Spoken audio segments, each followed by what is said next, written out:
Memoirs of Count Grammont, Volume 5. By Anthony Hamilton. Edited with notes by Sir Walter Scott. Chapter 9th. Various love intrigues at the English court. Every man who believes that his honor depends upon that of his wife is a fool who torments himself and drives her to despair. But he who, being naturally jealous, has the additional misfortune of loving his wife, and who expects that she should only live for him, is a perfect madman whom the torments of hell have actually taken hold of in this world, and whom nobody pities. All reasoning and observation on these unfortunate circumstances attending wedlock concur in this, that precaution is vain and useless before the evil, and revenge odious afterwards.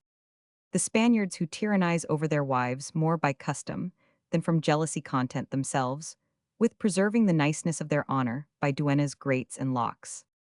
The Italians, who are wary in their suspicions and vindictive in their resentments, pursue a different line of conduct. Some satisfy themselves with keeping their wives under locks which they think secure others by ingenious precautions, exceed whatever the Spaniards can invent for confining the fair sex, but the generality are of opinion that in either unavoidable danger or in manifest transgression, the surest way is to assassinate. But ye courteous and indulgent nations, who, far from admitting these savage and barbarous customs, give full liberty to your dear ribs, and commit the care of their virtue to their own discretion, you pass without alarms or strife your peaceful days in all the enjoyments of domestic indolence. It was certainly some evil genius that induced Lord Chesterfield to distinguish himself from his patient and good-natured countrymen, and, ridiculously, to afford the world an opportunity of examining into the particulars of an adventure, which would perhaps never have been known without the verge of the court, and which would everywhere have been forgotten in less than a month. But now, as soon as ever he had turned his back in order to march away with his prisoner, and the ornaments she was supposed to have bestowed upon him, God only knows what a terrible attack there was made upon his rear. Rochester, Middlesex, Sedley, Etheredge, and all the whole band of wits exposed him in numberless ballads, and diverted the public at his expense. The Chevalier de Grammont was highly pleased with these lively and humorous compositions, and wherever this subject was mentioned, never failed to produce his supplement upon the occasion.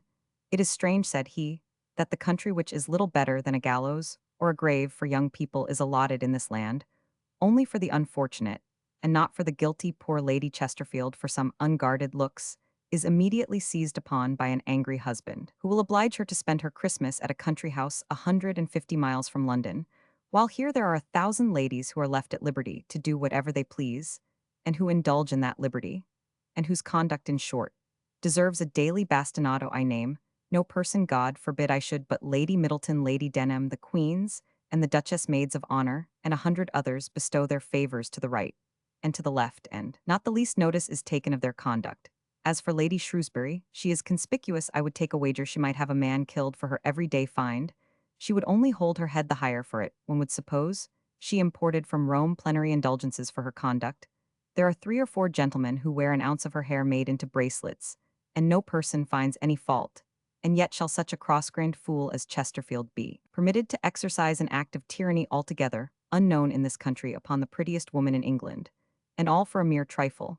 But I am his humble servant. His precautions will avail him nothing. On the contrary, very often a woman who had no bad intentions, when she was suffered to remain in tranquillity, is prompted to such conduct by revenge or reduced to it by necessity. This is as true as the gospel. Hear now what Francisco Saraband says on the subject. Tell me, jello spaced swain, what avail thy idle arts to divide united hearts? Love like the wind, I trow, will where it listeth blow. So prithee peace, for all thy cares are vain when you are by, nor wishful look be sure, nor eloquent sigh shall dare those inward fires discover which burn in either lover. Yet Argus self, if Argus were thy spy, should near with all his mob of eyes surprise some joys forbidden, transports hidden, which love through dark and secret ways, mysterious love to kindred souls conveys. The Chevalier de Grammont passed for the author of this sonnet. Neither the justness of the sentiment nor turn of it are surprisingly beautiful, but as it contains some truths that flattered the genius of the nation, and pleased those who interested themselves for the fair sex, the ladies were all desirous of having it to teach their children. During all this time, the Duke of York, not being in the way of seeing Lady Chesterfield, easily forgot her absence, however, had some circumstances attending it, which could not but sensibly affect the person who had occasioned her confinement. But there are certain fortunate tempers to which every situation is easy. They feel neither disappointment with bitterness, nor pleasure with acuteness. In the meantime, as the Duke could not remain idle, he had no sooner forgotten Lady Chesterfield, but he began to think of her, whom he had been in love with before, and was upon the point of relapsing into his old passion for Miss Hamilton.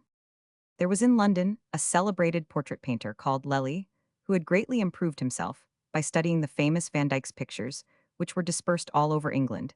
In abundance, Lely imitated Van Dyck's manner, and approached the nearest to him of all the moderns, the Duchess of York being desirous of having the portraits of the handsomest persons at court. Lely painted them, and employed all his skill in the performance, nor could he ever exert himself upon more beautiful subjects. Every picture appeared a masterpiece, and that of Miss Hamilton appeared the highest finished. Lely himself acknowledged that he had drawn it with a particular pleasure. The Duke of York took a delight in looking at it, and began again to ogle the original. He had very little reason to hope for success, and at the same time that his hopeless passion alarmed the Chevalier de Grammont, Lady Denham thought proper to renew the negotiation, which had so unluckily been interrupted. It was soon brought to a conclusion, for where both parties are sincere in a negotiation, no time is lost in cavilling. Everything succeeded prosperously on one side, yet I know not what fatality obstructed the pretensions of the other. The Duke was very urgent with the Duchess to put Lady Denham in possession of the place which was the object of her ambition. But as she was not guarantee for the performance of the secret articles of the treaty, though till this time she had borne with patience the inconstancy of the Duke, and yielded submissively to his desires, yet in the present instance it appeared hard and dishonorable to her to entertain near her person a rival who would expose her to the danger of acting but a second part in the midst of her own court. However, she saw herself upon the point of being forced to it by authority, when a far more unfortunate obstacle for ever bereft poor Lady Denham of the hopes of possessing that fatal place, which she had solicited with such eagerness. Old Denham, naturally jealous, became more and more suspicious, and found that he had sufficient ground for such conduct. His wife was young and handsome, he old and disagreeable. What reason, then, had he to flatter himself that heaven would exempt him from the fate of husbands in the like circumstances? This he was continually saying to himself. But when compliments were poured in upon him from all sides upon the place his lady was going to have near the Duchess' person, he formed ideas of what was sufficient to have made him hang himself if he had possessed the resolution the traitor chose rather to exercise his courage against another. He wanted precedents for putting in practice his resentments in a privileged country. That of Lord Chesterfield was not sufficiently bitter for the revenge he meditated. Besides, he had no country house to which he could carry his unfortunate wife. This being the case, the old villain made her travel a much longer journey, without stirring out of London. Merciless fate robbed her of life, and of her dearest hopes in the bloom of youth. As no person entertained any doubt of his having poisoned her, the populace of his neighborhood had a design of tearing him in pieces as soon as he should come abroad. But he shut himself up to bewail her death, until their fury was appeased by a magnificent funeral, at which he distributed 4 times more burnt wine than had ever been drunk at any burial in England. The lampoons of the day, some of which are to be found in Andrew Marvell's works, more than insinuate that she was deprived of life by a mixture infused into some chocolate. The slander of the Times imputed her death to the jealousy of the Duchess of York. While the town was in fear of some great disaster as an expiation for these fatal effects of jealousy, Hamilton was not altogether so easy as he flattered himself he should be after the departure of Lady Chesterfield. He had only consulted the dictates of revenge. In what he had done his vengeance was satisfied, but such was far from being the case with his love, and having since the absence of her, he still admired, notwithstanding his resentments, leisure to make those reflections which a recent injury will not permit a man to attend to. And wherefore, said he to himself, was I so eager to make her miserable, who alone, however culpable, she may be, has it in her power to make me happy? Cursed jealousy, continued he, yet more cruel to those who torment than to those who are tormented. What have I gained by having blasted the hopes of a more happy rival, since I was not able to perform this without depriving myself at the same time of her, upon whom the whole happiness and comfort of my life was centered?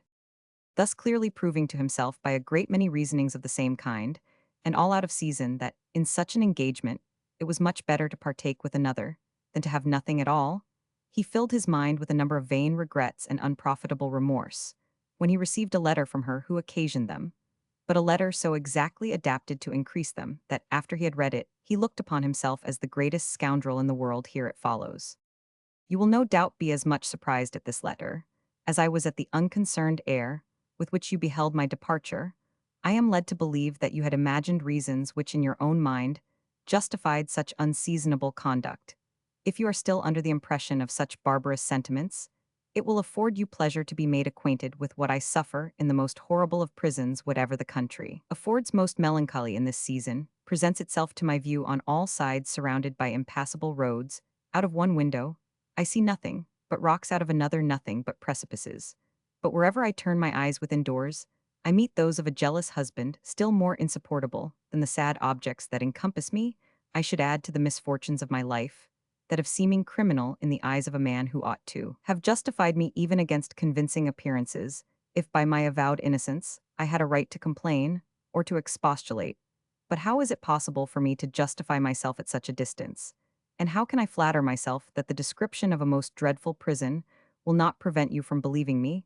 But do you deserve that I should wish you did? Heavens, how I must hate you if I did not love you to distraction. Come, therefore, and let me once again see you, that you may hear my justification. And I am convinced that if after this visit you find me guilty, it will not be with respect to yourself. Our Argus sets out tomorrow for Chester, where a lawsuit will detain him a week. I know not whether he will gain it, but I am sure it will be entirely your fault if he does not lose one, for which he is at least as anxious as that he is now going after. This letter was sufficient to make a man run blindfold into an adventure still more rash than that which was proposed to him, and that was rash enough in all respects. He could not perceive by what means she could justify herself. But as she assured him he should be satisfied with his journey, this was all he desired at present. There was one of his relations with Lady Chesterfield, who, having accompanied her in her exile, had gained some share in their mutual confidence, and it was through her means he received this letter with all the necessary instructions about his journey and his arrival's secrecy, being the soul of such expeditions, especially before an amour is accomplished. He took post and set out in the night, animated by the most tender and flattering wishes, so that in less than no time, almost in comparison with the distance and the badness of the roads, he had traveled 150 tedious miles at the last stage. He prudently dismissed the postboy. It was not yet daylight, and therefore, for fear of the rocks and precipices mentioned in her letter, he proceeded with tolerable discretion, considering he was in. By this means, he fortunately escaped all the dangerous places, and according to his instructions, alighted at a little hut, adjoining to the park wall. The place was not magnificent, but as he only wanted rest, it did well enough for that he did not wish for daylight, and was even still less desirous of being seen. Wherefore, having shut himself up in this obscure retreat, he fell into a profound sleep, and did not wake until noon. As he was particularly hungry, when he awoke he ate and drank heartily, and as he was the neatest man at court, and was expected by the neatest lady in England, he spent the remainder of the day in dressing himself and in making all those preparations which the time and place permitted, without deigning once to look around him, or to ask his landlord a single question. At last, the orders he expected with great impatience were brought him in the beginning of the evening, by a servant who, attending him as a guide, after having led him for about half an hour in the dirt through a park of vast extent, brought him at last into a garden, into which a little door opened. He was posted exactly opposite to this door, by which in a short time he was to be introduced to a more agreeable situation. And here his conductor left him. The night advanced, but the door never opened. Though the winter was almost over, the cold weather seemed only to be beginning. He was dirtied up to his knees in mud, and soon perceived that if he continued much longer in this garden, it would all be frozen. This beginning of a very dark and bitter night would have been unbearable to any other, but it was nothing to a man who flattered himself to pass the remainder of it in the height of bliss. However, he began to wonder at so many precautions. In the absence of a husband, his imagination, by 1,000 delicious and tender ideas, supported him some time against the torments of impatience and the inclemency of the weather. But he felt his imagination notwithstanding cooling by degrees, and 2 hours, which seemed to him as tedious as 2 whole ages, having passed, and not the least notice being taken of him either from the door or from the window, he began to reason with himself upon the posture of his affairs, and what was the fittest conduct for him to pursue in this emergency. What if I should rap at this cursed door, said he, for if my fate requires that I should perish. It is at least more honorable to die in the house than to be starved to death in the garden.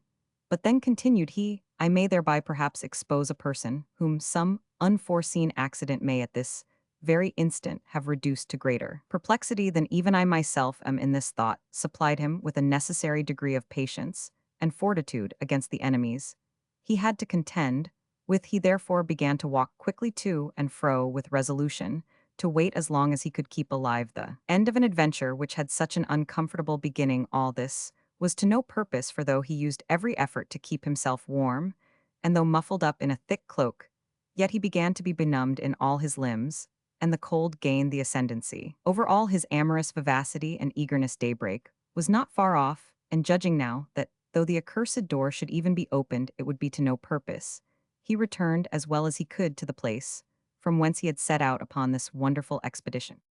All the faggots that were in the cottage were hardly able to unfreeze him. The more he reflected on his adventure, the circumstances attending it appeared still the more strange and unaccountable. But so far from accusing the charming countess, he suffered 1,000 different anxieties on her account. Sometimes he imagined that her husband might have returned unexpectedly, sometimes that she might suddenly have been taken ill, in short, that some insuperable obstacle had unluckily interposed and prevented his happiness. Notwithstanding his mistress' kind intentions towards him, but wherefore said he, did she forget me in that cursed garden? Is it possible that she could not find a single moment to make me at least some sign or other, if she could neither speak to me nor give me admittance? He knew not which of these conjectures to rely upon, or how to answer his own questions. But as he flattered himself that everything would succeed better the next night, after having vowed not to set a foot again into that unfortunate garden, he gave orders to be awakened as soon as any person should inquire for him. Then he laid himself down in one of the worst beds in the world, and slept as sound as if he had been in the best. He supposed that he should not be awakened, but either by a letter or a message from Lady Chesterfield. But he had scarce slept 2 hours when he was roused by the sound of the horn, and the cry of the hounds, but which afforded him a retreat joining, as we before said, to the park wall. He called his host to know what was the occasion of that hunting, which made a noise as if the whole pack of hounds had been in his bedchamber. He was told that it was my lord hunting a hare in his park. What lord? Said he in great surprise. The Earl of Chesterfield, replied the peasant. He was so astonished at this, that at first he hid his head under the bedclothes, under the idea that he already saw him entering with all his bounds, but as soon as he had a little recovered himself, he began to curse capricious fortune, no longer doubting but this jealous fool's return had occasioned all his tribulations in the preceding night. It was not possible for him to sleep again after such an alarm. He therefore got up, that he might revolve in his mind all the stratagems that are usually employed either to deceive or to remove out of the way a jealous scoundrel of a husband who thought fit to neglect his lawsuit. In order to plague his wife, he had just finished dressing himself and was beginning to question his landlord, when the same servant who had conducted him to the garden delivered him a letter and disappeared without waiting for an answer.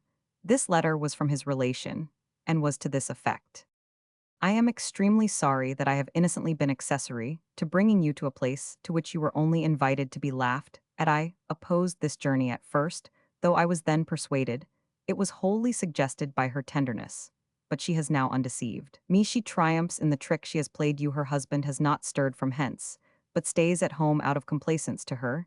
He treats her in the most affectionate manner, and it was upon their reconciliation that she found out that you had advised him to carry her into the country. She has conceived such hatred and aversion against you for it that I find from her discourse she has not yet wholly satisfied her resentment. Console yourself, for the hatred of a person whose heart never merited your tenderness return. Longer stay in this place will but draw upon you some fresh misfortune. For my part, I shall soon leave her. I know her, and I thank God for it. I do not repent having pitied her at first, but I am disgusted with an employment which but ill agrees with my way of thinking. Upon reading this letter, astonishment, shame, hatred, and rage seized at once upon his heart. Then menaces, invectives, and the desire of vengeance broke forth by turns, and excited his passion and resentment. But after he deliberately considered the matter, he resolved that it was now the best way quietly to mount his horse, and to carry back with him to London a severe cold instead of the soft wishes and tender desires he had brought from thence. He quitted this perfidious place with much greater expedition than he had arrived at it, though his mind was far from being occupied with such tender and agreeable ideas. However, when he thought himself at a sufficient distance to be out of danger of meeting Lord Chesterfield and his hounds, he chose to look back that he might at least have the satisfaction of seeing the prison where this wicked enchantress was confined. But what was his surprise when he saw a very fine house situated on the banks of a river, in the most delightful and pleasant country imaginable. Neither rock nor precipice was here to be seen, for in reality they were only in the letter of his perfidious mistress. This furnished fresh cause for resentment and confusion to a man who thought himself so well acquainted with all the wiles as well as weaknesses of the fair sex, and who now found himself the dupe of a coquette who was reconciled to her husband in order to be revenged on her lover. At last he reached London well furnished with arguments to maintain that a man must be extremely weak to trust to the tenderness of a woman who has once deceived him, but that he must be a complete fool to run after her. This adventure not being much to his credit, he suppressed as much as possible both the journey and the circumstances attending it. But as we may easily suppose, Lady Chesterfield made no secret of it. The king came to the knowledge of it, and having complimented Hamilton upon it, desired to be informed of all the particulars of the expedition. The Chevalier de Grammont happened to be present at this recital, and having gently inveighed against the treacherous manner in which he had been used, said, "If she is to be blamed for carrying the jest, so far you are no less to be blamed for coming back so suddenly like an ignorant novice. I dare lay 100 guineas. She has more than once repented of a resentment, which you pretty well deserved for the trick you had played her. Women love revenge, but their resentments seldom last long. And if you had remained in the neighborhood till the next day, I will be hanged if she would not have given you satisfaction for the first night's sufferings." Hamilton being of a different opinion, the Chevalier de Grammont resolved to maintain his assertion by case in point, and addressing himself to the king, "Sir," said he, "your majesty, I suppose, must have known Marion de l'Orme, the most charming creature in all France. Though she was as witty as an angel, she was as capricious as a devil. This beauty having made me an appointment, a whim seized her to put me off, and to give it to another. She therefore wrote me one of the tenderest billets in the world, full of the grief and sorrow she was in by being obliged to disappoint me, on account of a most terrible headache that obliged her to keep her bed, and deprived her of the pleasure of seeing me till the next day. This headache coming all of a sudden appeared to me very suspicious, and never doubting but it was her intention to jilt me. Very well, Mistress Coquette, said I to myself, if you do not enjoy the pleasure of seeing me this day, you shall not enjoy the satisfaction of seeing another." Hereupon I detached all my servants, some of whom patrolled about her house, whilst others watched her door. One of the latter brought me intelligence that no person had gone into her house all the afternoon, but that a footboy had gone out as it grew dark, that he followed him as far as the Rue Saint Antoine, where this boy met another to whom he only spoke 2 or 3 words. This was sufficient to confirm my suspicions, and make me resolve either to make one of the party or to disconcert it. Marion de l'Orme, born at Chalons in Champagne, was esteemed the most beautiful woman of her times. It is believed that she was secretly married to the unfortunate Monsieur Cinquemars after his death. She became the mistress of Cardinal Richelieu, and at last of Monsieur d'Emery, superintendent of the finances. As the bagnio where I lodged was at a great distance from the Marais, as soon as the night set in, I mounted my horse without any attendant. When I came to the place, Regal, the servant who was sentry there, assured me that no person was yet gone into Mademoiselle de l'Orme's house. I rode forward towards the Rue Saint Antoine, and just as I was going out of the place, Regal, I saw a man on foot coming into it, who avoided me as much as he possibly could, but his endeavor was all to no purpose. I knew him to be the Duke de Brissac, and I no longer doubted, but he was my rival that night. I then approached towards him, seeming as if I feared I mistook my man, and alighting with a very busy air, "Brissac, my friend," said I, "you must do me a service of the very greatest importance. I have an appointment for the first time with a girl who lives very near this place, and as this visit is only to concert measures, I shall make but a very short stay. Be so kind, therefore, as to lend me your cloak, and walk my horse about a little until I return. Thanks. Above all, do not go far from this place. You see that I use you freely like a friend, but you know it is upon condition that you may take the same liberty with me." I took his cloak without waiting for his answer, and he took my horse by the bridle and followed me with his eye, but he gained no intelligence by this, for after having pretended to go into a house opposite to him, I slipped under the piazzas to Mademoiselle de l'Orme's, where the door was opened as soon as I knocked. I was so much muffled up in Brissac's cloak that I was taken for him. The door was immediately shut, not the least question asked me, and having none to ask myself, I went straight to the lady's chamber, I found her upon a couch in the most agreeable and gentlest deshabille imaginable. She never in her life looked so handsome, nor was so greatly surprised, and seeing her speechless and confounded. What is the matter, my fair one? Said I. Methinks this is a headache, very elegantly set off, but your headache to all appearance is now gone, not in the least. Said she, I can scarce support it, and you will oblige me in going away, that I may go to bed. As for your going to bed too, that I have not the least objection, said I. But as for my going away, that cannot be, my little princess. The Chevalier de Grammont is no fool. A woman does not dress herself with so much care for nothing. You will find, however, said she, that it is for nothing, for you may depend upon it, that you shall be no gainer by it. What, said I? After having made me an appointment, well, replied she hastily. Though I had made you 50, it still depends upon me, whether I chose to keep them or not. And you must submit. If I do not, this might do very well, said I, if it was not to give it to another. Mademoiselle de L'Orme, as haughty as a woman of the greatest virtue, and as passionate as one who has the least, was irritated at a suspicion, which gave her more concern than confusion. And seeing that she was beginning to put herself in a passion, Madame said, I pray do not talk in so high a strain. I know what perplexes you. You are afraid lest Brissac should meet me here, but you may make yourself easy on that account. I met him not far from this place, and God knows that I have so managed the affair as to prevent his visiting you soon. Having spoken these words in a tone somewhat tragical, she appeared concerned at first, and looking upon me with surprise, What do you mean about the Duc de Brissac? Said she. I mean, replied I, that he is at the end of the street walking my horse about, but if you will not believe me, send one of your own servants thither, or look at his cloak which I left in your antechamber. Upon this, she burst into a fit of laughter in the midst of her astonishment, and throwing her arms around my neck, My dear Chevalier, said she, I can hold out no longer. You are too amiable and too eccentric not to be pardoned. I then told her the whole story. She was ready to die with laughing, and parting very good friends, she assured me my rival might exercise horses as long as he pleased, but that he should not set his foot within her doors that night. I found the Duke exactly in the place where I had left him. I asked him 1,000 pardons for having made him wait so long, and thanked him 1,000 times for his complaisance. He told me, I jested, that such compliments were unusual among friends, and to convince me that he had cordially rendered me this piece of service, he would by all means hold my horse while I was mounting. I returned him his cloak, bade him good night, and went back to my lodgings equally satisfied with my mistress.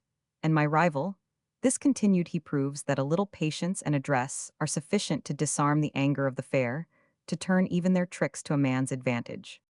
It was in vain that the Chevalier de Grammont diverted the court with his stories, instructed by his example, and never appeared there.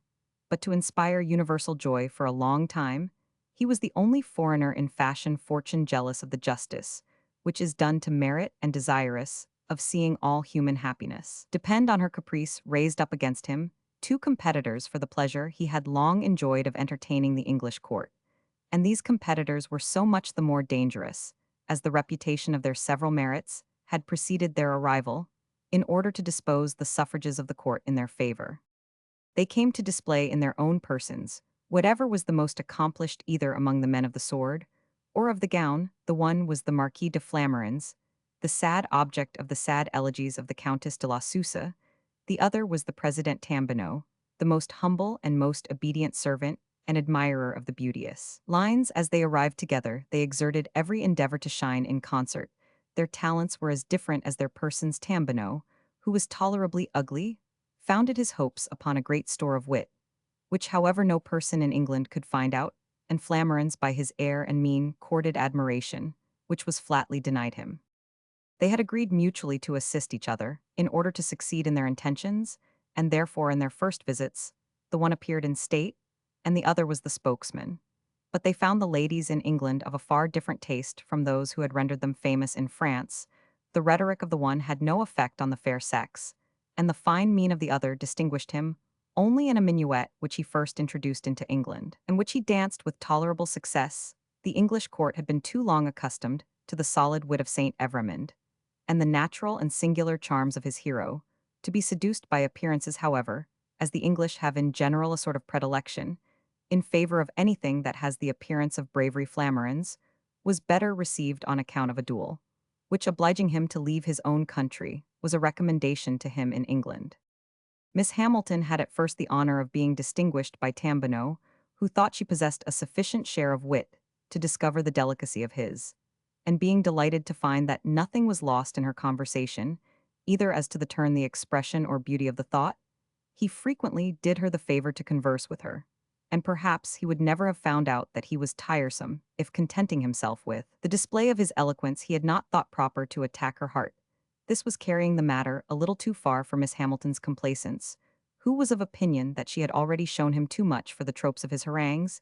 He was therefore desired to try somewhere else the experiment of his seducing tongue, and not to lose the merit of his former constancy by an infidelity which would be of no advantage to him. He followed this advice like a wise and tractable man, and some time after returning to his old mistress in France, he began to lay in a store of politics for those important negotiations in which he has since been employed. It was not till after his departure that the Chevalier de Grammont heard of the amorous declaration he had made. This was a confidence of no great importance. It however saved Tambonneau from some ridicule, which might have fallen to his share. Before he went away, his colleague Flamarens, deprived of his support, soon perceived that he was not likely to meet in England with the success he had expected both from love and fortune. But Lord Falmouth, ever attentive to the glory of his master, in the relief of illustrious men in distress, provided for his subsistence and Lady Southesk for his pleasures. He obtained a pension from the king, and from her everything he desired, and most happy was it for him that she had no other present to bestow but that of her heart. It was at this time that Talbot, whom we have before mentioned, and who was afterwards created Duke of Tyrconnell, fell in love with Miss Hamilton. There was not a more genteel man at court, he was indeed, but a younger brother, though of a very ancient family, which however was not very considerable either for its renown or its riches. And though he was naturally of a careless disposition, yet being intent upon making his fortune, and much in favor with the Duke of York, and fortune likewise favouring him at play, he had improved both so well that he was in possession of about £40,000 a year in land. He offered himself to Miss Hamilton with this fortune together, with the almost certain hopes of being made a peer of the realm by his master's credit, and overran above all as many sacrifices as she could desire of Lady Shrewsbury's letters, pictures, and hair curiosities, which indeed are reckoned for nothing in housekeeping, but which testify strongly in favor of the sincerity and merit of a lover. Such a rival was not to be despised, and the Chevalier de Grammont thought him the more dangerous, as he perceived that Talbot was desperately in love, that he was not a man to be discouraged by a first repulse, that he had too much sense and good breeding to draw upon himself either contempt or coldness by too great eagerness. And besides this, his brothers began to frequent the house. One of these brothers was almoner to the Queen, an intriguing Jesuit and a great matchmaker. The other was what was called a lay monk, who had nothing of his order, but the immorality and infamy of character which is ascribed to them, and withal frank and free, and sometimes entertaining, but ever ready to speak bold and offensive truths, and to do good offices. When the Chevalier de Grammont reflected upon all these things, there certainly was strong ground for uneasiness, nor was the indifference which Miss Hamilton showed for the addresses of his rival sufficient to remove his fears for being absolutely dependent on her father's. Well, she could only answer for her own intentions, but fortune, who seemed to have taken him under her protection in England, now delivered him from all his uneasiness. Talbot had for many years stood forward as the patron of the distressed Irish. This zeal for his countrymen was certainly very commendable in itself. At the same time, however, it was not altogether free from self-interest, for out of all the estates he had through his credit procured the restoration of to their primitive owners, he had always obtained some small compensation for himself. But as each owner found his advantage in it, no complaint was made nevertheless, as it is very difficult to use fortune and favor with moderation, and not to swell with the gales of prosperity.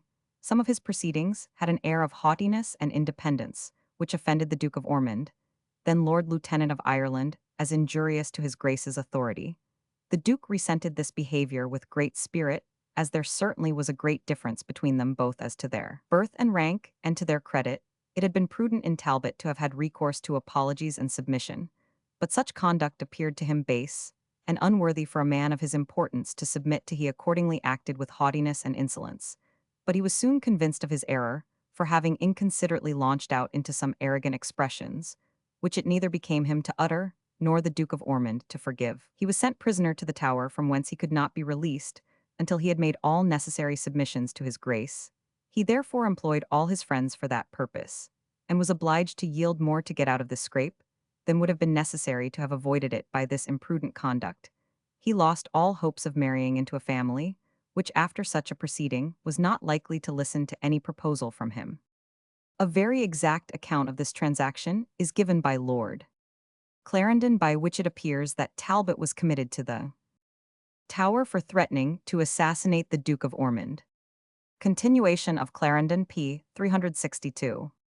It was with great difficulty and mortification that he was obliged to suppress a passion, which had made far greater progress in his heart than this quarrel had done good to his affairs.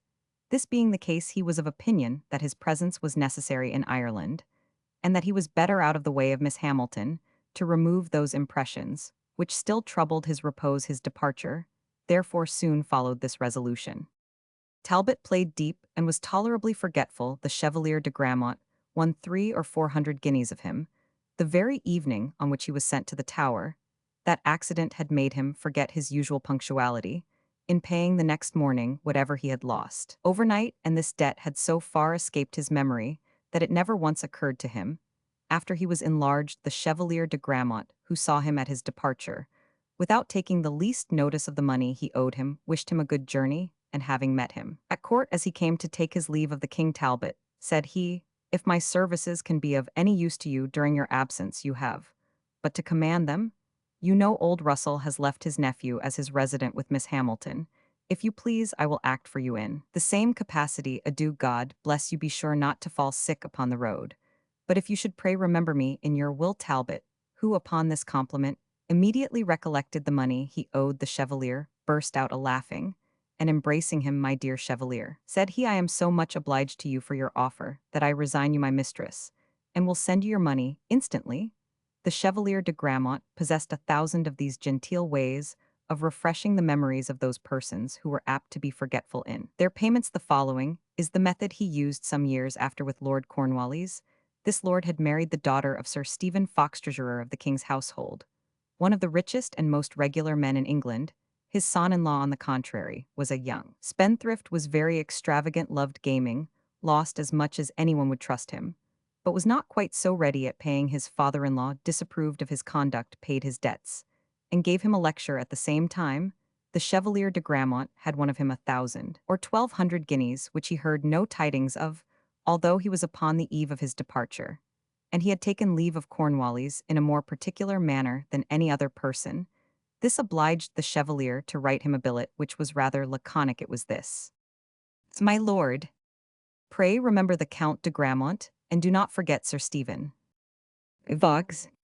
To return to Talbot, he went away more concerned than became a man who had voluntarily resigned his mistress to another. Neither his stay in Ireland nor his solicitude about his domestic affairs perfectly cured him, and if at his return he found himself disengaged from Miss Hamilton's chains, it was only to exchange them for others. The alteration that had taken place in the two courts occasioned this change in him, as we shall see in the sequel. We have hitherto only mentioned the Queen's maids of honor upon account of Miss Stuart and Miss Warminster. The others were Miss Bellenden, Mademoiselle de la Garde, and Mademoiselle Bardou, all maids of honor as it pleased God. Miss Bellenden was no beauty, but was a good-natured girl whose chief merit consisted in being plump and fresh-colored, and who, not having a sufficient stock of wit to be a coquette in form, used all her endeavors to please every person by her complaisance. Mademoiselle de la Garde and Mademoiselle Bardou, both French, had been preferred to their places by the Queen Dowager. The first was a little brunette who was continually meddling in the affairs of her companions, and the other, by all means, claimed the rank of a maid of honor, though she only lodged with the others, and both her title and services were constantly contested.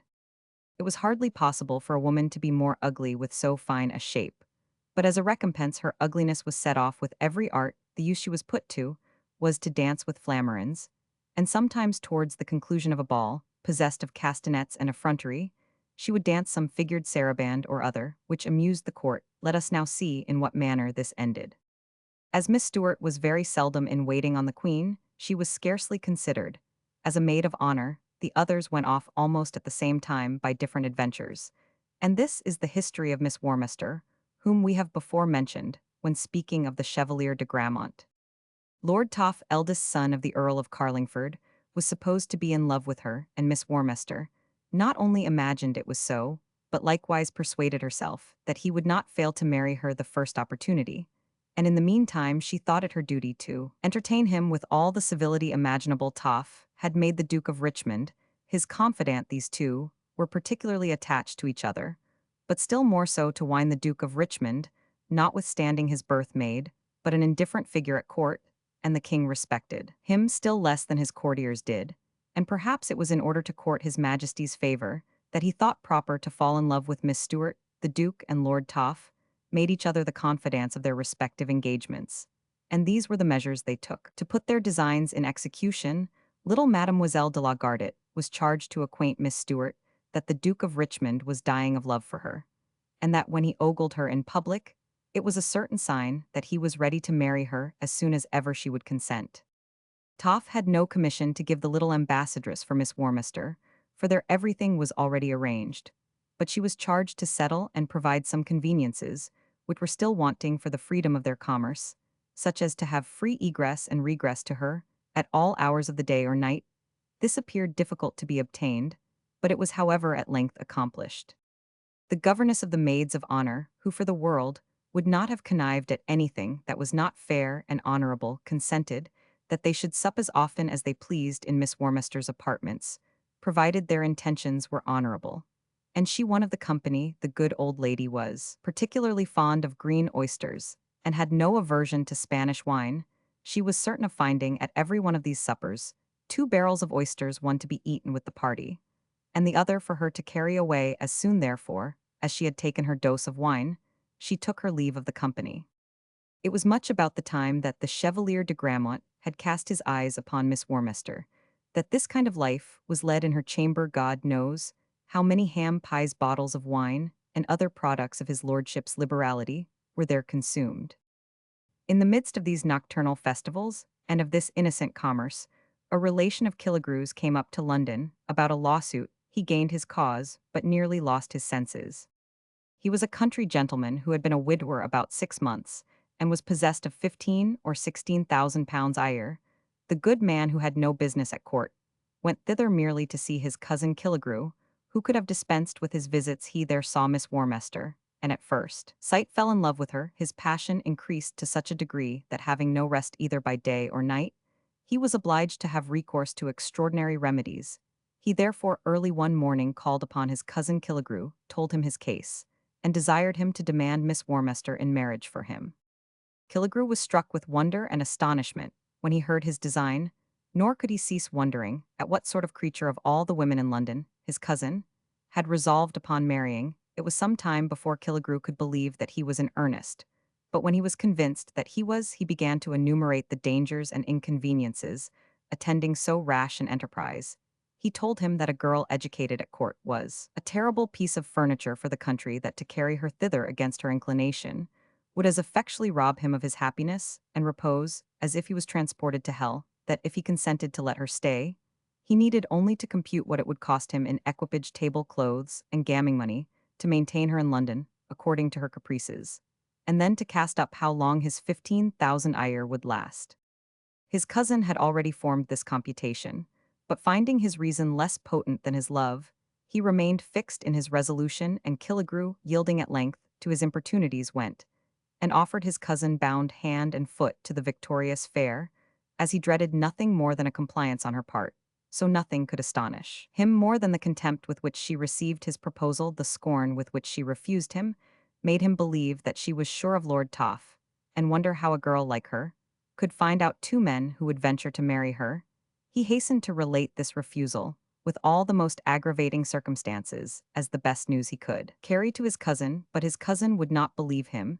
He supposed that Killigrew disguised the truth for the same reasons he had already alleged, and not daring to mention the matter any more to him, he resolved to wait upon her himself. He summoned all his courage for the enterprise, and got his compliment by heart. But as soon as he had opened his mouth for the purpose she told him, he might have saved himself the trouble of calling on her about such a ridiculous affair, that she had already given her answer to Killigrew, and that she neither had nor ever should have any other to give, which words she accompanied with all the severity with which importunate demands are usually refused. He was more affected than confounded at this repulse. Everything became odious to him in London, and he himself more so than all the rest. He therefore left town, without taking leave of his cousin, went back to his country seat, and thinking it would be impossible for him to live without the inhuman fare, he resolved to neglect no opportunity in his power to hasten his death. But whilst in order to indulge his sorrow, he had forsaken all intercourse with dogs and horses, that is to say, renounced all the delights and endearments of a country squire, the scornful nymph, who was certainly mistaken in her reckoning, took the liberty of being brought tobbed in the face of the whole court. An adventure so public made no small noise, as we may very well imagine all the prudes at court at once broke loose upon it, and those principally whose age or persons secured them from any such scandal, were the most inveterate and cried most loudly for justice, but the governess of the maids of honor who might have been called to an account for it affirmed that it was nothing at all, and that she was possessed of circumstances, which would at once silence all censorious tongues. She had an audience of the queen in order to unfold the mystery, and related to her majesty how everything had passed with her consent, that is to say, upon honorable terms. The queen sent to inquire of Lord Toff, whether he acknowledged Miss Warmester for his wife, to which he most respectfully returned for answer, that he neither acknowledged Miss Warmester nor her child, and that he wondered why she should rather father it upon him than any other. The unfortunate Warmester, more enraged at this answer, than at the loss of such a lover, quitted the court, as soon as ever she was able, with a resolution of quitting the world, the first opportunity. Killigrew, being upon the point of setting out upon a journey, when this adventure happened, thought he might as well call upon his afflicted cousin in his way to acquaint him with the circumstance, and as soon as he saw him, without paying any attention to the delicacy of his love, or to his feelings, he bluntly told him the whole story, nor did he omit any coloring that could heighten his indignation, in order to make him burst with shame and resentment. We read that the gentle Tiridates quietly expired upon the recital of the death of Mariamne, but Killigrew's fond cousin, falling devoutly upon his knees, and lifting up his eyes to heaven, poured forth this exclamation: "Praised be the Lord for a small misfortune, which perhaps may prove the comfort of my life, who knows, but the beauteous Warmester will now accept of me for a husband, and that I may have the happiness of passing the remainder of my days with a woman I adore, and by whom I may expect to have heirs." Certainly, said Killigrew, more confounded than his cousin ought to have been on such an occasion. "You may depend upon having both, I make no manner of doubt. But she will marry you as soon as ever she is recovered from her languin, and it would be a great ill nature in her, who already knows the way to let you want children. However, in the meantime, I advise you to take that she has already till you get more." Notwithstanding this raillery, all that was said did take place. This faithful lover courted her, as if she had been the chaste Lucretia, or the beauteous Helen. His passion even increased after marriage, and the generous fair, first out of gratitude, and afterwards through inclination, never brought him a child of which he was not the father, and though there have been many a happy couple in England, this certainly was the happiest. Some time after, Miss Bellenden, not being terrified by this example, had the prudence to quit the court before she was obliged, so to do. The disagreeable Bardou followed her soon after, but for different reasons. Every person was at last completely tired of her saraband, as well as of her face, and the king, that he might see neither of them any more, gave each a small pension for her subsistence. There now only remained little Mademoiselle de la Garde, to be provided for. Neither her virtues nor her vices were sufficiently conspicuous to occasion her being either dismissed from court, or pressed to remain there. God knows what would have become of her, if a Mr. Silvius, a man who had nothing of a Roman in him, except the name, had not taken the poor girl to be his wife. We have now shown how all these damsels deserved to be expelled, either for their irregularities or for their ugliness, and yet those who replaced them found means to make them regretted. Miss Wells only excepted. She was a tall girl, exquisitely shaped. She dressed very genteel, walked like a goddess, and yet her face, though made like those that generally please the most, was unfortunately one of those that pleased the least. Nature had spread over it a certain careless indolence that made her look sheepish. This gave but a bad opinion of her wit, and her wit had the luck to make good that opinion. However, as she was fresh-colored, and appeared inexperienced, the king, whom the fair Stuart did not render over nice, as to the perfections of the mind, resolved to try whether the senses would not fare better with Miss Wells' person than fine sentiments with her understanding. Nor was this experiment attended with much difficulty. She was of a loyal family, and her father having faithfully served Charles the First, she thought it her duty not to revolt against Charles the Second. But this connection was not attended with very advantageous circumstances for herself. Some pretended that she did not hold out long enough, and that she surrendered at discretion before she was vigorously attacked, and others said that His Majesty complained of certain other facilities, still less pleasing the Duke of Buckingham, made a couplet upon this occasion, wherein the king, speaking to Progers the confidant of his intrigues, puns upon the name of the fair one to the following purport. When the king felt the horrible depth of this well, "Tell me, Progers," cried Charlie, "where am I hotel? Had I sought the world's centre to find I had found it. But this well near, a plummet was made that could sound it." Edward Progers-esque was a younger son of Philip Progers-esque of the family of Garridon, in Monmouthshire.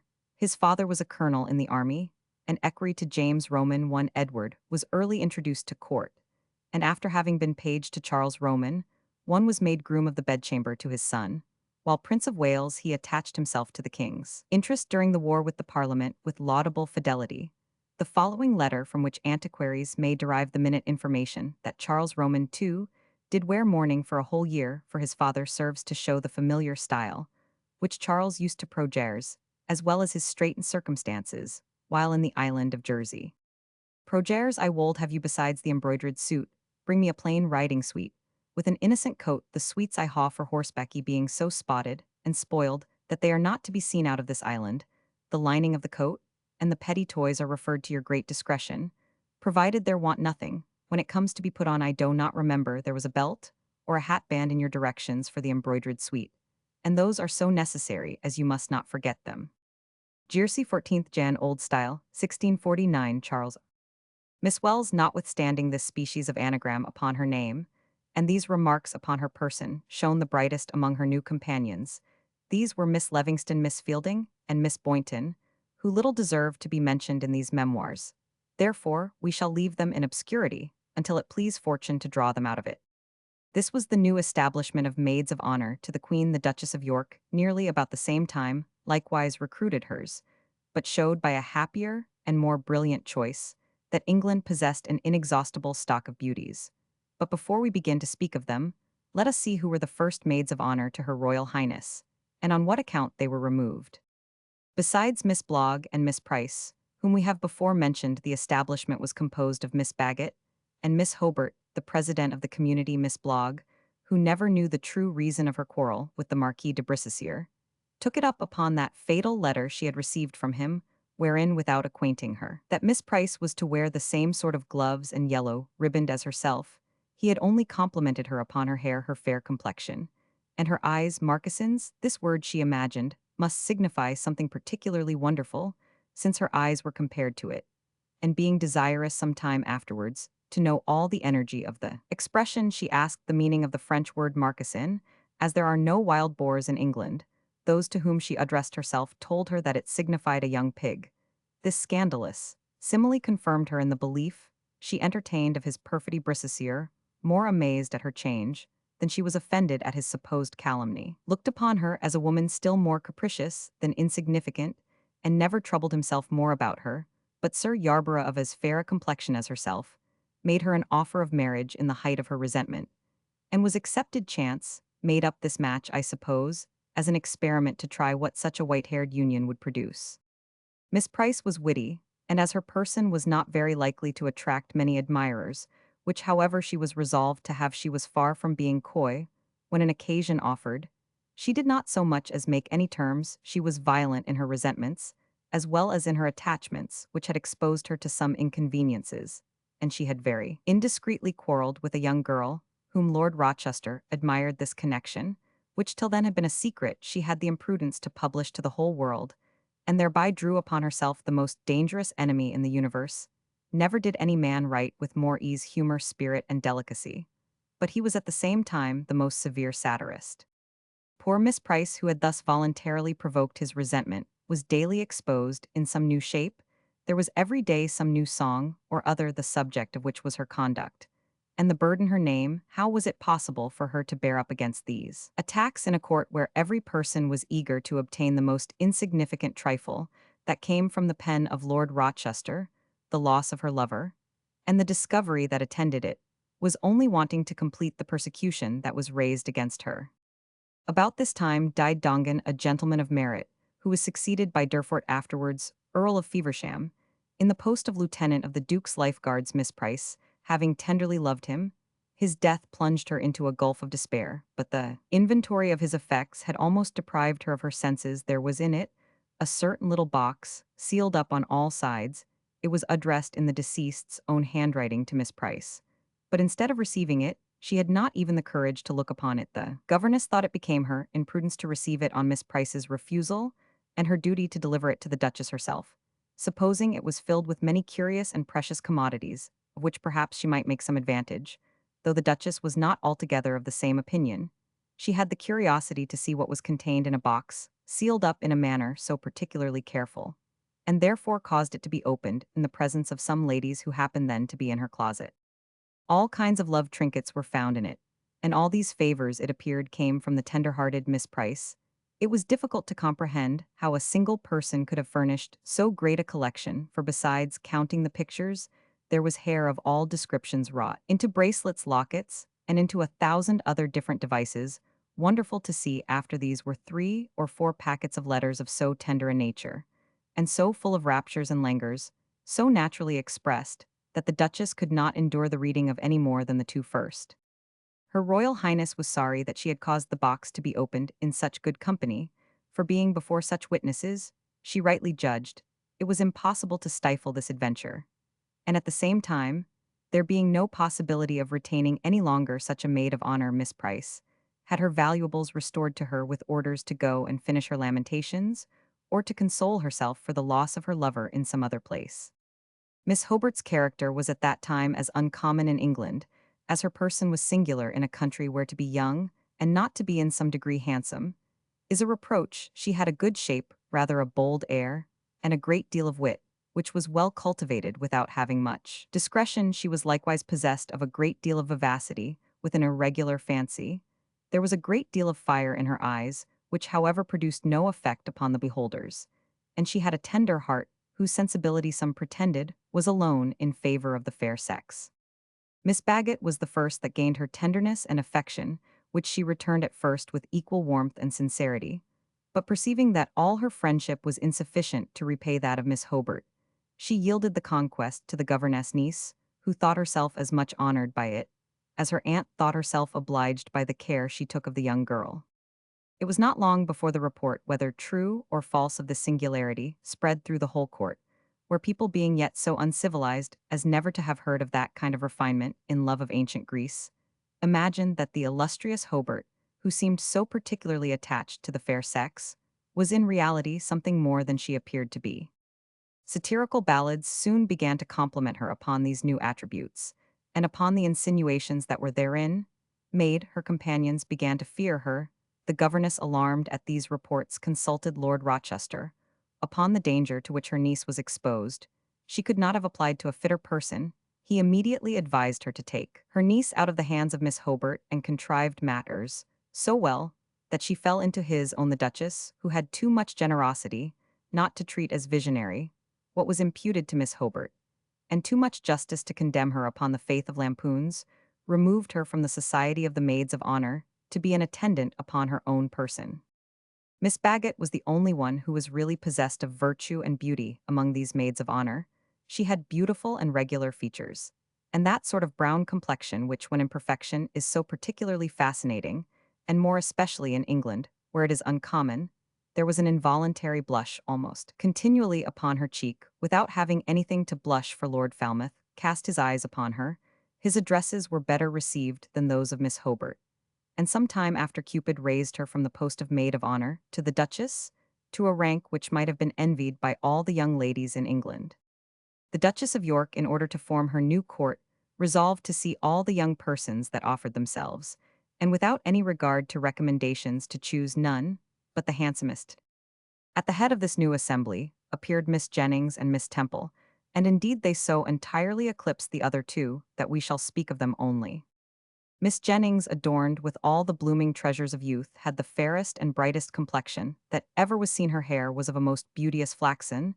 There was something particularly lively and animated in her countenance, which preserved her from that insipidity which is frequently an attendant on a complexion so extremely fair. Her mouth was not the smallest, but it was the handsomest mouth in the world. Nature had endowed her with all those charms which cannot be expressed, and the graces had given the finishing stroke to them the turn of. Her face was exquisitely fine, and her swelling neck was as fair and as bright as her face. In a word, her person gave the idea of Aurora, or the goddess of the spring, such as youthful poets fancy when they love, but as it would have been unjust that a single person should have engrossed all the treasures of beauty without any defect.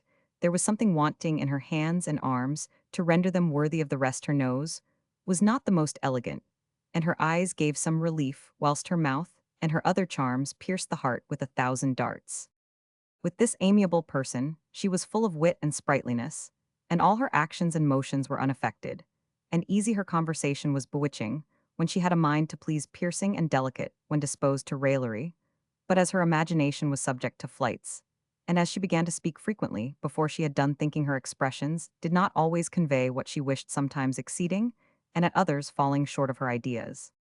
Miss Temple, nearly of the same age, was brown compared with the other. She had a good shape, fine teeth, languishing eyes, a fresh complexion, an agreeable smile, and a lively air. Such was the outward form, but it would be difficult to describe the rest, for she was simple and vain, credulous and suspicious, coquettish and prudent, very self-sufficient and very silly.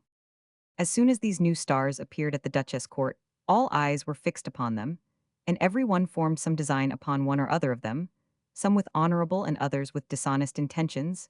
Miss Jennings soon distinguished herself, and left her companions no other admirers, but such as remained constant from hopes of success. Her brilliant charms attracted at first sight, and the charms of her wit secured her conquests.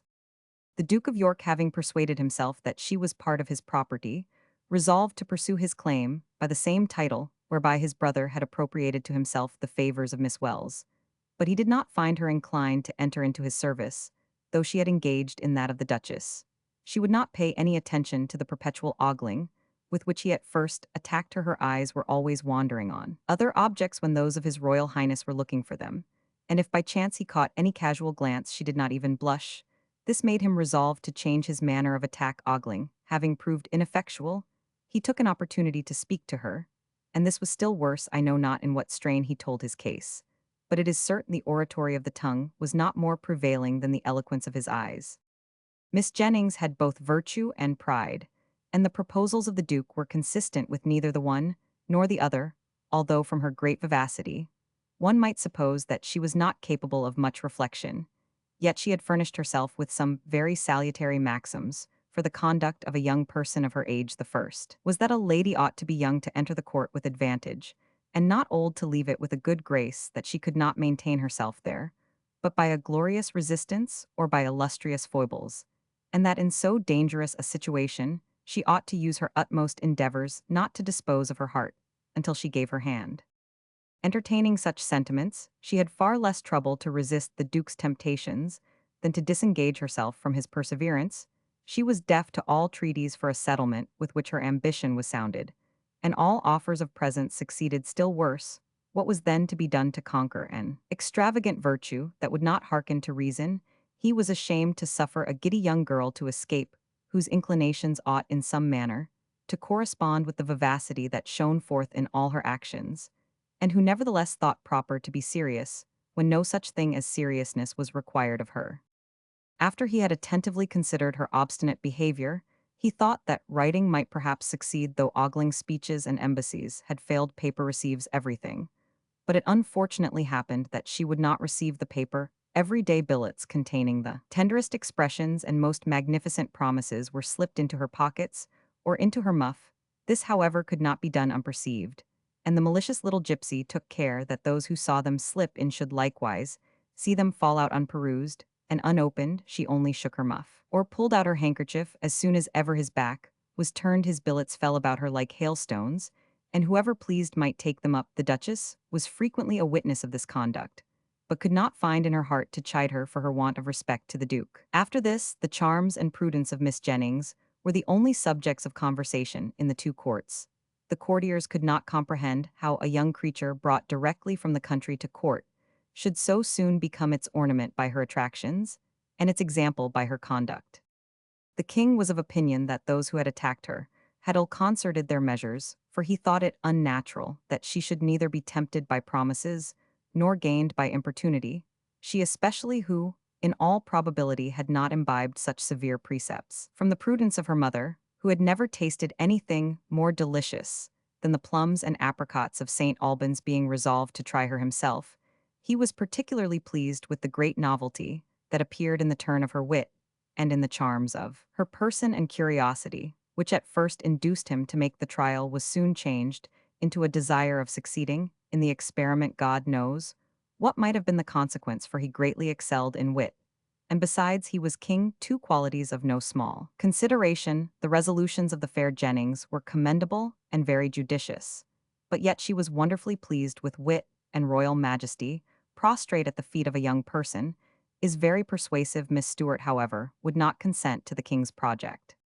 She immediately took the alarm, and desired his majesty to leave to the duke his brother the care of tutoring the duchess maids of honor, and only to attend to the management of his own flock, unless his majesty would in return allow her to listen to certain proposals of a settlement, which she did not think disadvantageous. This menace being of a serious nature, the king obeyed, and Jennings had all the additional honor which arose from this adventure. It both added to her reputation and increased the number of her admirers. Thus she continued to triumph over the liberties of others, without ever losing her own. Her hour was not yet come, but it was not far distant, the particulars of which we shall relate as soon as we have given some account of the conduct of her companion. Though Miss Temple's person was particularly engaging, it was nevertheless eclipsed by that of Miss Jennings, but she was still more excelled by the other's superior mental accomplishments. Two persons very capable to impart understanding, had the gift been communicable, undertook at the same time to rob her of the little she really possessed. These were Lord Rochester and Miss Hobart. The first began to mislead her by reading to her all his compositions, as if she alone had been a proper judge of them.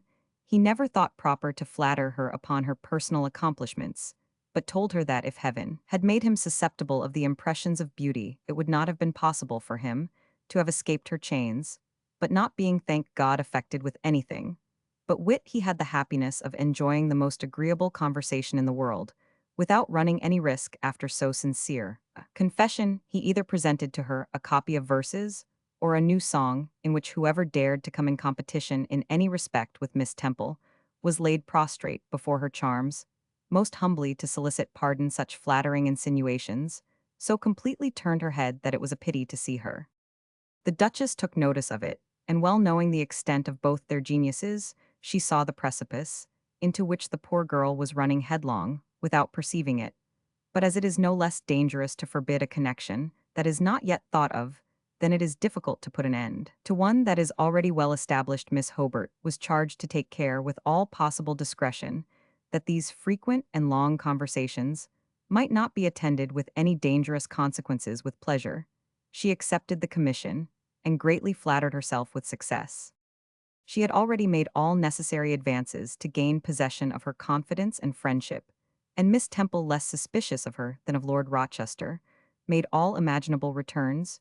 She was greedy of praise, and loved all manner of sweetmeats as much as a child of 9 or 10 years old. Her taste was gratified in both these respects. Miss Hobart, having the superintendence of the Duchess baths, her apartment joined them, in which there was a closet stored with all sorts of sweetmeats and liqueurs. The closet suited Miss Temple's taste as exactly as it gratified Miss Hobart's inclination to have something that could allure her. Summer being now returned brought back with it the pleasures and diversions that are its inseparable attendants. One day, when the ladies had been taking the air on horseback, Miss Temple, on her return from riding, alighted at Miss Hobart's, in order to recover her fatigue at the expense of the sweetmeats which she knew were there at her service. But before she began, she desired Miss Hobart's permission to undress herself and change her linen in her apartment, which request was immediately complied with. "I was just going to propose it to you," said Miss Hobart, "not but that you are as charming as an angel in your riding habit, but there is nothing so comfortable as a loose dress. And being at one's ease, you cannot imagine, my dear Temple," continued she, embracing her, "how much you oblige me by thus free, unceremonious conduct. But above all, I am enchanted with your particular attention to cleanliness. How greatly you differ in this, as in many other things, from that silly creature Jennings. Have you remarked how all our court fops admire her for her brilliant complexion, which perhaps after all is not wholly her own, and for blunders which are truly original, and which they are such fools as to mistake for wit? I have not conversed with her long enough to perceive in what her wit consists, but of this I I am certain that if it is not better than her feet, it is no great matter what stories have I heard of her sluttishness. No cat ever dreaded water so much as she does fie upon her, never to wash for her own comfort, and only to attend to those parts, which must necessarily be seen, such as the neck and hands. Miss Temple swallowed all this with even greater pleasure than the sweetmeats, and the officious Hobart, not to lose time, was helping her off with her clothes, while the chambermaid was coming. She made some objections to this at first, being unwilling to occasion that trouble to a person who, like Miss Hobart, had been advanced to a place of dignity, but she was overruled by her, and assured that it was with the greatest pleasure she showed her that small mark of civility, the collation being finished and Miss Temple undressed. "Let us retire," said Miss Hobart, "to the bathing closet, where we may enjoy a little conversation secure from any impertinent visit." Miss Temple consented, and both of them sitting down on a couch. "You are too young, my dear Temple," said she, "to know the baseness of men in general, and too short a time acquainted with the court, to know the character of its inhabitants. I will give you a short sketch of the principal persons, to the best of my knowledge, without injury to anyone, for I abominate the trade of scandal. In the first place, then, you ought to set it down as an undoubted fact that all courtiers are deficient, either in honesty, good sense, judgment, wit, or sincerity. That is to say, if any of them by chance possess some one of these qualities, you may depend upon it, he is defective in the rest. Sumptuous in their equipages, deep play, a great opinion of their own merit, and contempt of that of others, are their chief characteristics. Interest or pleasure are the motives of all their actions. Those who are led by the first would sell God Almighty as Judas sold his master, and that for less money. I could relate you 1,000 noble instances of this, if I had time. As for the sectaries of pleasure, or those who pretend to be such, for they are not all so bad as they endeavor to make themselves appear, these gentlemen pay no manner of regard either to promises, oaths, law, or religion. That is to say, they are literally no respecters of persons. They care neither for God nor man. If they can but gain their ends, they look upon maids of honor only as amusements placed expressly at court for their entertainment. And the more merit anyone has, the more she is exposed to their impertinence, if she gives any ear to them, and to their malicious calumnies when she ceases to attend to them. As for husbands, this is not the place to find them, for unless money or caprice make up the match, there is but little hopes of being married. Virtue and beauty, in this respect here, are equally useless. Lady Falmouth is the only instance of a maid of honor well married without a portion. And if you were to ask her poor weak husband for what reason he married her, I am persuaded that he can assign none, unless it be her great red ears and broad feet. As for the pale Lady Yarborough, who appeared so proud of her match, she is wife, to be sure, of a great country bumpkin, who the very week after their marriage bid her take her farewell of the town, for ever, in consequence of 5 or 6 thousand pounds a year he enjoys on the borders of Cornwall. Alas, poor Miss Blogg! I saw her go away about this time 12 month, in a coach with 4 such lean horses, that I cannot believe she is yet halfway to her miserable little castle. What can be the matter? All the girls seem afflicted with the rage of wedlock, and however small their portion of charms may be, they think it only necessary to show themselves at court in order to pick and choose their men. But was this in reality the case? The being a wife is the most wretched condition imaginable for a person of nice sentiments. Believe me, my dear Temple, the pleasures of matrimony are so inconsiderable in comparison with its inconveniences, that I cannot imagine how any reasonable creature can resolve upon it. Rather fly therefore from this irksome engagement than court it. Jealousy, formerly a stranger to these happy isles, is now coming into fashion, with many recent examples of which you are acquainted. However brilliant the phantom may appear, suffer not yourself to be caught by its splendor, and never be so weak as to transform your slave into your tyrant. As long as you preserve your own liberty, you will be mistress of that of others. I will relate to you a very recent proof of the perfidy of man to our sex, and of the impunity they experience in all attempts upon our innocence. The Earl of Oxford fell in love with a handsome, graceful actress belonging to the Duke's Theatre, who performed to perfection, particularly the part of Roxana, in a very fashionable new play, insomuch that she ever after retained that name, this creature being both very virtuous and very modest, or, if you please, wonderfully obstinate, proudly rejected the addresses and presents of the Earl of Oxford. This resistance inflamed his passion. He had recourse to invectives, and even to spells, but all in vain. This disappointment had such effect upon him that he could neither eat nor drink. This did not signify to him, but his passion at length became so violent that he could neither play nor smoke. In this extremity, love had recourse to Hymen the Earl of Oxford, one of the first peers of the realm, is a very handsome man. He is of the order of the Garter, which greatly adds to an air naturally noble. In short, from his outward appearance, you would suppose he was really possessed of some sense. But as soon as ever you hear him speak, you are perfectly convinced of the contrary. This passionate lover presented her with a promise of marriage in due form, signed with his own hand. She would not, however, rely upon this. But the next day she thought there could be no danger, when the Earl himself came to her lodgings, attended by a clergyman and another man for a witness. The marriage was accordingly solemnized with all due ceremonies, in the presence of one of her fellow players who attended as a witness on her part. You will suppose perhaps that the new countess had nothing to do but to appear at court according to her rank, and to display the Earl's arms upon her carriage. This was far from being the case. When examination was made concerning the marriage, it was found to be a mere deception. It appeared that the pretended priest was one of my lord's trumpeters, and the witness his kettle drummer. The parson and his companion never appeared after the ceremony was over. And as for the other witness, they endeavored to persuade her that the Sultana Roxana might have supposed in some part or other of a play that she was really married. It was all to no purpose. That the poor creature claimed the protection of the laws of God and man, both which were violated and abused as well as herself by this infamous imposition. In vain did she throw herself at the king's feet to demand justice. She had only to rise up again without redress, and happy might she think herself to receive an annuity of 1,000 crowns, and to resume the name of Roxana instead of Countess of Oxford. You will say perhaps that she was only a player, that all men have not the same sentiments as the Earl, and that one may at least believe them when they do but render justice to such merit as yours, but still do not believe them, though I know you are liable to it, as you have admirers for all are not infatuated with Miss Jennings. The handsome Sidney Ogles, you Lord Rochester, is delighted with your conversation, and the most serious Sir Littleton forsakes his natural gravity in favor of your charms. As for the first, I confess his figure is very likely to engage the inclinations of a young person like yourself, but were his outward form attended with other accomplishments, which I know it is not, and that his sentiments in your favor were as real as he endeavors to persuade you they are, and as you deserve, yet I would not advise you to form any connections with him, for reasons which I cannot tell you at present.